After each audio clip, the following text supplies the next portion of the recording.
Hello বন্ধুরা, খুব গরম পড়েছে তাই না?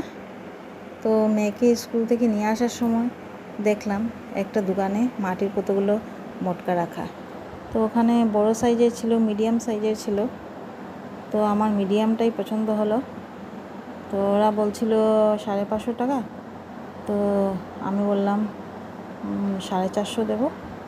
তো আমাকে ওইটা ট্যাব লাগিয়ে ওইটা আমাকে দিয়ে দিল। তো ওইটা আমি নিয়ে আসলাম।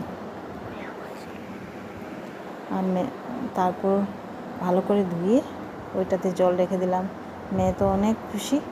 ওকে ফ্রিজের জল খেতে দেই না, মাঝে খেয়েছিল, জল খেয়ে কাশি হয়ে গেছে। তো ওইটাতে আমি জল রেখে দিলাম রাত্রিবেলা।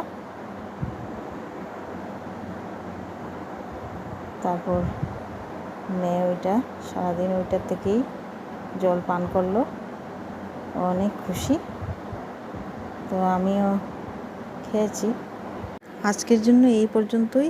নেক্সট ভিডিওতে আবার দেখা হবে। বাই বাই বন্ধুরা।